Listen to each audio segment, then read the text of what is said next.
Welcome to the Awecast, where we dive deep into what makes you truly awesome. I'm your host, Jette Schneider, founder of Awe Academy. In every episode, we explore the power of awe, not just as a feeling, but as a tool that transforms how we learn, grow, lead, live, and love. As each guest shares what sparks their curiosity and how they work with wonder, we connect with a deeper sense of awe. So, take a breath and get ready for some interpersonal magic. Welcome to the Awecast. So, hello and welcome. Today I'm talking to Jette Schneider, founder of Transistor, Time Window, a collective space for 50 performance artists, and facilitator of Sociocratic Dialogue. I'm very inspired by your being and how you do entrepreneurship, how you lead, how you are as a woman in your life. So that's why I really want to talk to you about awe. I think in the first sense it's a feeling in a specific situation. Okay. That reaches my heart and creates space or hope and freedom. That could be one awe, and I think another awe is also a feeling of something you experience or see that reminds you to be grounded and easy and small. So basically from the very large feelings of expansion to the very small, it's only me here in this big world. I really or love this that little contrast. plant or this little basic thingy in the world. I mean, kids is easily to feel in awe. Yes. The pureness of it. And, Do you notice, you are a mother as well, do you notice that when you observe your children that you have a sense of awe, or do you notice awe in them? I think constantly. And it also gives me a good counterbalance to my work practice, I believe. In what way? How does that play out? I think the aim, how I enter the world, and the wish to contribute to a better world, is also, it hits my heart. It's a basic need to do, but it's tough to do. So it comes also along with a lot of energy investment and search, which with going through troubles and struggles and conflicts and and I think when you come back, the door of my home is, we say here, it's safe, it's quiet, it's easy, it's peaceful, it's us, it's people are welcome and warm. Nice. So every time I come back home, it is maybe I romanticize a bit. I also have kids that start the puberty. So that can be messy sometimes. But I realize, they carry a pureness, and also pure energies and emotions are pure. Yeah, absolutely. Raw and kind of maybe unfiltered, which is what I really like about young people. And it teaches me to be more honest with myself. They reflect back to me when I am being too polished or too politically correct, or when I'm denying some kind of a feeling. They sometimes really literally give it back to me. Mom, is that really what you think? Exactly, it's a reality check. Yes. And I think that's also an awe moment, when you realize, okay, thank you, kid. You remind me. I'm somewhere here, trying to save a world or a person or whatever. Me. And I'm high in energy, and you remind me, okay, let's go back. Let's come down to the ground a minute. I love that. Oh, thank you for sharing that. And so when you think about awe in your life and how it has shaped your path from growing up in Germany, I believe, to coming to the Netherlands and directing Time Window, amongst many other things that you do. So can you kind of shape a little bit the path that you took? The awe path? Yeah. Oh, that's a big question. Maybe it was awful at times, maybe it was awesome at times. Of course, it will have ups and downs. Yeah. So what are the kind of the highlights and lowlights of the journey? Oof.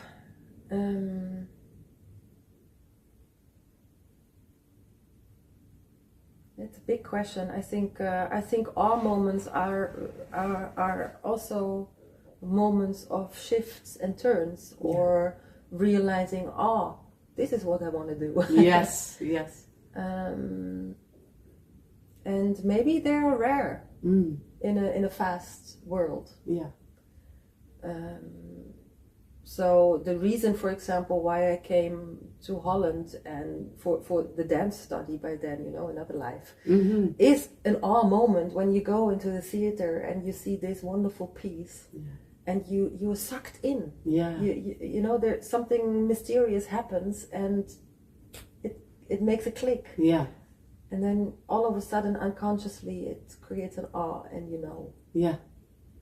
This is what I want to do. And as it can be a light, and it can be a shadow. It was this kind of movement in this light. I really remember this picture. So, that I think all moments of making choices have been an awe moment. Yeah. So that example was why I wanted to study dance,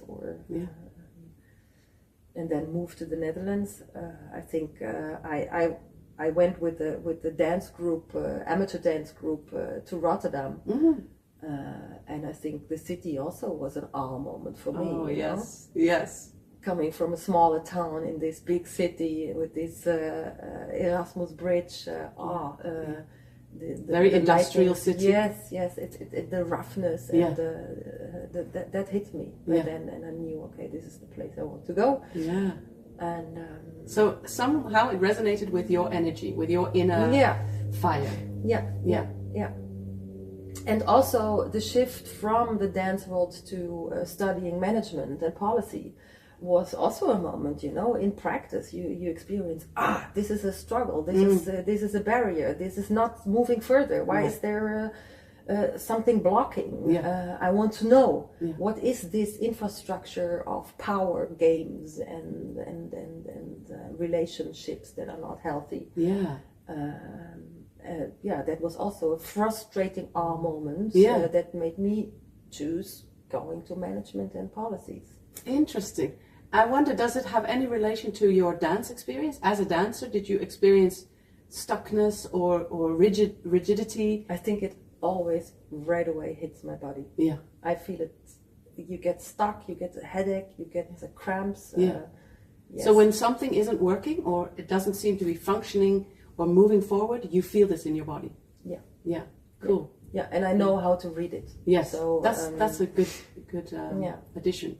Knowing that you feel it, and also being aware of feeling it and relating it to something that's going on in life. And that's it's tough. I think also now that I'm getting older, I also want to go back to be much more honest again. I think between 25 and the end of the 30s, I was also part of the rushing world and work life. It overtook you as well. Yes, I think you can easily put it away. Yeah. And so how are you doing that now that you say, okay, so I've studied policy and management, then I came into this role of actually guiding creatives to find their place in the city? Is that how you would describe Time Window? Could you say a little more about this role? I think also that was an awe moment for me when I graduated in the university. My professor said, stay at the good side. And that's, it's again, it's 20 years ago. And then it stays as an awe moment. It's on my, how do you say Netflix in English? It's written in my body. And right. It was a turn moment and a moment to decide, okay, I want to work with people. And by then it's been artists, in the first sense dancers and choreographers. Then it grew to performance artists, and now it's even more than artists. It's people, it's society, and I what I like is to bring people together, beautiful energies with the intrinsic motivation. Together and create together by seeing everybody individually, create something bigger together, because this hyper individualistic world is not so all. Yeah. So you feel like the hyper individualistic world is stuck, has become stuck, and there's no way to bring movement into that other than gathering people and creative energies to get things moving again, and to flow again. Exactly, because that when people in together in relations, in exchange, and especially in exchange with people that you actually not primarily look for. So not your friends or your closest peers that you easily connect with. But also the ones beyond that, that you maybe in the first sense don't find that sympathetic, or you don't have the same artistic vision, ambition. These are very interesting encounters. I think if we are not able to collaborate with people outside of our closest circle, then we lose connections to the world. That's a very interesting notion. So basically you look for conflict, or you look for clashes or opposition. Well, we live in a society where they are, but we also always avoid. And we lean back. True. Yeah. Because we don't like it. Yeah, it's uncomfortable. But it's uncomfortable, and I think there are too many clashes in this world. Yes, but we need to. I believe we need to learn how to better go through the mini conflicts. Yes. That are actually contributing. To become a better society with each other. Yeah, because we cannot avoid. They're always there. Yeah, in every process, in every encounter. That's true. Yeah, yeah. So why not acknowledge that they're there and embrace them and learn from them, and with a safe feeling or trust, and or giving space to somebody, allow to move and to make mistakes. And, say, it's not not the worst thing. Maybe. True, and I think also stopping to notice what's going on, and then navigating that in a certain way. You do this using socio-cratic dialogue, I believe it's called. Yeah. I was thinking of the Dutch way of saying it, and then an immediate translation would be Socratic dialogue. Can you say a little more about how that works with conflict? It's actually the sociocracy is a governance model at large, but also a method how to have conversations with each other. And sociocracy in that sense says it's a social way of dealing with power. So social, inclusive. So we put the power in the group, and in the group there are many individuals, and how do what do we need to do to see every individual in this group? Yeah. So it is a manner to navigate amongst everybody, rather than have the natural group dynamics that are also everywhere. You know, we have everywhere the dominant person, we have everywhere the shy person, we have everywhere the critical voice. So that we embrace that there are different characters, but we want to see and hear everybody. Right. And it's a technique to actually bring all of those voices into the room. Yes. In an equal way. Yes, in an equal way. Right. So we say everybody is welcome, included. We have a conversation based on equivalence, and we also take decisions inclusive. So it's a very nice step in a more inclusive world to not think, okay, we have a diverse construction in the group of cultures, genders, ambitions, what else can it be, ages, etc. But it's more, it goes further than that. It's also how we collaborate, right? Because you can have a diverse group but still have the autocrat person saying towards everybody what to do, and this is what we're doing. Yes, exactly. Yeah. And you want the group to say, this is what we're doing as a collective. This is what I'm contributing to the whole. Yes. Right. Yeah, we also want the dominant person to be more silent, and we want to raise the silent person, and we want to still include critical voices that could be easily excluded from a group process. Right. Because it's uncomfortable. Yeah. Really, I love the way this sociocratic model means to be constructive. Rather than destructive or disruptive, it's constructive way of building collaborations. I think it aims for a mindset for a better world. It's better world based on equivalence and groups power, because it creates also a different kind of creativity with each other. Yeah, and therefore we need a method. Mm-hmm. Yes, to hold on, to fall back to. It's a right. Right. So such a conversation cannot be safe if you don't have the knowledge of this method, and that you can go back. Hey, listen, we are falling back in old habits. So you can help each other to come back to the method and to stick with it. That's very important.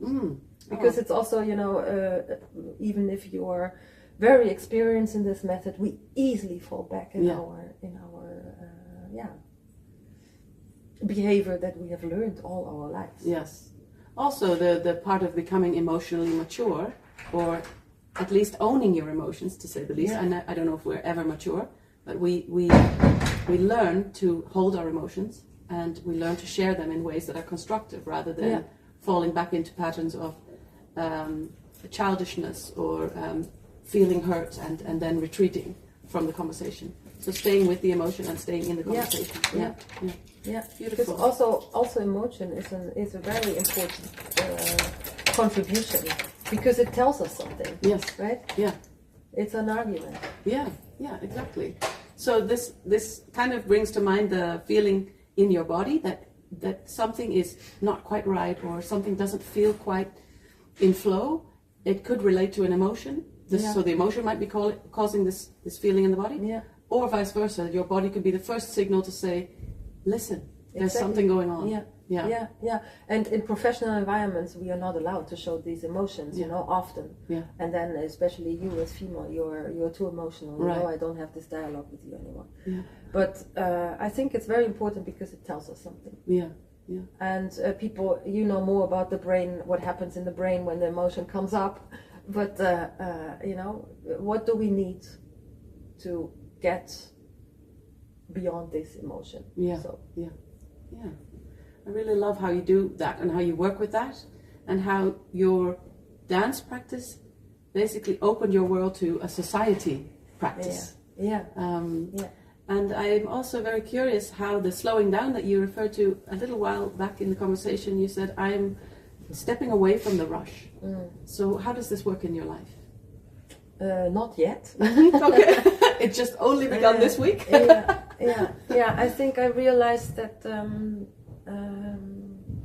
we need breaks. And actually, I always had breaks. You asked me the question, like, what is in your past? What have been our moments? I think I had many our moments to reflect and slow down and consider again, what do I want to do? Mm-hmm. I had many initiatives, and then maybe they've been forced by an outside world, by losing money, for example, that we stop. Yeah. Or maybe people make different choices.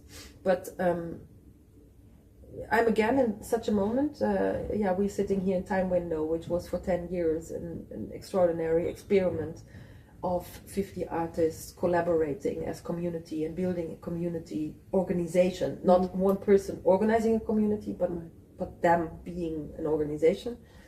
And we also got subsidy to organize events, and that we lost. Let's not talk about that, but that stopped. And I think also in other works I realized I did assignments that don't touch my heart. They don't create an our moment, And I realized I want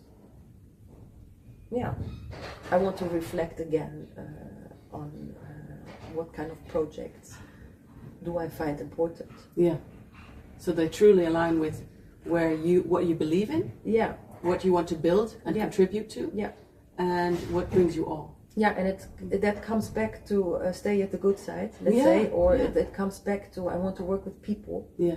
And the empowerment of people togetherness. Yeah. Yeah. Beautiful.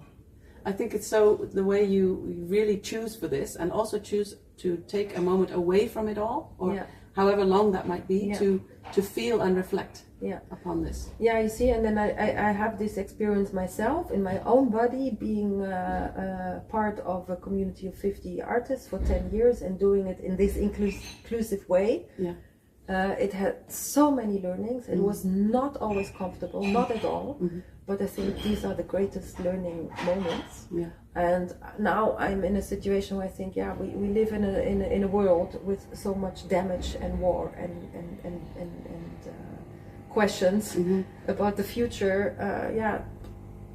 There are so many beautiful initiatives rising up. Yes. It can be in the arts, but yes, also in living for living situation, co-housings, for food productions, for other climate aspects. For the health sector, go on. Yeah. There are so many initiatives of people. Yes. That try to find together a solution where market and the government fail. Yeah. Yeah. And I think this is a movement of this period of time that it may be enlarged, and I find it very difficult to see that a lot of these initiatives and people in these initiatives burn out. Yeah. Because it's so difficult. Yes. So there's a development layer needed, and there are many people and universities are thinking about this, and I think that's a movement, and I want to be part of that. Oh yeah, me too. Yeah. I'm so happy to have met you as well, because I feel when I talk to you, you have a deep understanding of how it works. You have a deep longing for it to be different, and you actually believe that it's possible. So, and we need to gather with people that also believe it's possible, because otherwise we get burned out. There's so many initiatives that die or that wither because there's not enough support. Yeah. So we really need each other to support this kind of movement. Yeah. Yeah. And is there anything you'd like to say to the listeners that has really inspired you in your life and that keeps you going, that you would like to give to them? Or maybe a piece of music that really helps you and lifts you up every time. Could be anything. Music is a nice one, because music is so, it goes right away to your body. Yeah. I mean, there's no way around. Yeah. And it could be in my on the headphones or during concerts. But I think music gives a lot of power. So I don't have a specific music. I shift quite a lot, but I enormously love also music from my childhood and being a little bit nostalgic. Oh yeah. Or then we talk about 80s, 90s kind of things. But I also like the powerful music from my 20s or early 30s. Drum and bass and a little bit harder rock music. The oomph of it, you can really feel it. Yes. The groundness of it and the oomph. I can have all moments very much with that. Great. Yeah, I think these are also concerts and dance memories that are very good. Yeah. And they reside in your body. Your body remembers them so well. So every time you put on that song, you're in it again. Yes. And I think that is something that I would also like to share, and that we both share. Rather than staying away from celebration and staying away from things that we might feel, is this appropriate at this moment in this time of turmoil in the world? Should we be celebrating? I think yes, we should be gathering and having moments of dance and movement and music together, because they actually strengthen the inner power and the inner fire. Yeah. So it's important to gather, whether there's war or not, whether there's famine or not. Yeah. We should gather and fortify each other's courage. Because I think, if you don't have this channel, and this channel for me is my body, maybe for other people it's not, or something different, but the music channels my body and gives me also a moment of calmness. Yeah. You know, it can be calmness by explosion, by a good dance. Yeah. Or calmness by with headphones being shut off, because then I can let go things. Yeah, yeah. And it creates a little rest moment. Yeah. Also as a filter. Beautiful. I think it's good for your heart. I think so too. So we'll close with that. And it's a wrap. Thank you very much for listening to the Oarcast today. My name is Jette Schneider. I'm the founder of Oar Academy, a center for professional and personal development through training outdoors and with art.